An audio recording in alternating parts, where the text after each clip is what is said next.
صحابہ نے پوچھا یہ اگلے لوگوں سے مراد کیا یہود و نصارہ ہیں؟ فرمایا وہ نہیں تو اور کون سے؟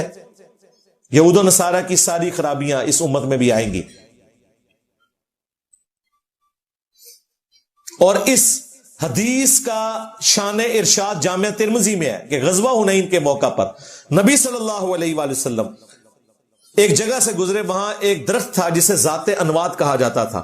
مشرکین عرب وہاں پہ اسلحہ لٹکاتے تھے اور ان کا عقیدہ تھا کہ اس درخت پہ اگر ہم ایک دفعہ اسلحہ لٹکائیں نا تو جنگ میں جیت جائیں گے. صحابہ کرام میں سے چند ایک لوگوں نے کہا آپ بھی ہمارے لیے ایک درخت مقرر کر دیں جس سے ہم برکت حاصل کریں. نبی اسلام نے کہا سبحان اللہ، اللہ پاک ہے، معذوف تھا عما یشرکون، اس شرک سے جو اس کی طرف لوگ منسوب کرتے ہیں. تم نے تو آج وہی بات کہہ دی جو موسیٰ علیہ السلام کے ماننے والوں نے کہی تھی کہ آپ اللہ کا کوئی بت مقرر کر دیں ہمارے لیے. سورۃ الاعراف کی آیت نمبر 138 حضور نے تلاوت کی، کہا کہ موسیٰ کے ماننے والوں نے بھی تو یہی کام کیا تھا. میرے صحابہ تم نے بھی مجھ سے بت مانگ لیا. حالانکہ صحابہ نے بت نہیں مانگا تھا، برکت کی ایک جگہ مانگی تھی، لیکن رسول اللہ صلی اللہ علیہ وآلہ وسلم نے اس درخت کو بت کہہ دیا. پھر آپ نے فرمایا تم بھی اگلے لوگوں کے پیچھے چل پڑو گے. جو خرابیاں اگلے لوگوں میں آئیں، جو تم سے پہلے گزر چکے، تم میں بھی آئیں گی. ڈاکٹر اشرف جلالی صاحب کہتے ہیں یہ فیشن کی بات تھی. ہم نے بتا دیا فیشن نہیں، شرکیہ فیشن جو تمہارے فرقے نے اڈاپٹ کیے ہیں ان کی بات تھی. شرک ختم ہو گیا، شرک ختم ہو گیا تو نصاریہ علی اللہ کیوں کہہ رہے ہیں؟ شرک ختم ہو گیا تو صوفیہ حلول کا عقیدہ کیوں رکھتے ہیں؟ شرک ختم ہو گیا.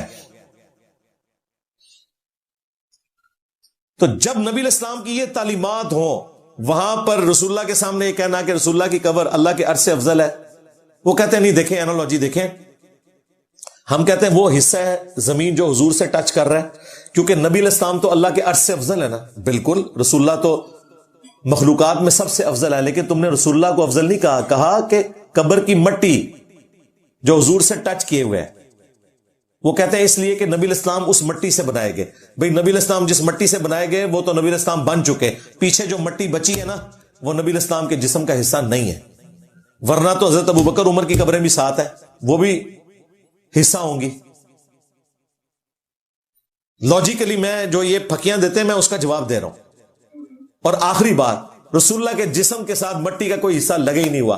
مسلم شریف میں حدیث ہے رسول اللہ کی قبر مبارک میں سرخ رنگ کی چادر بچھائی گئی تھی، اس کے بعد نبی علیہ السلام کو دفنایا گیا تھا. لو سامو، پھر تو کہو کہ نبی علیہ السلام کی وہ چادر.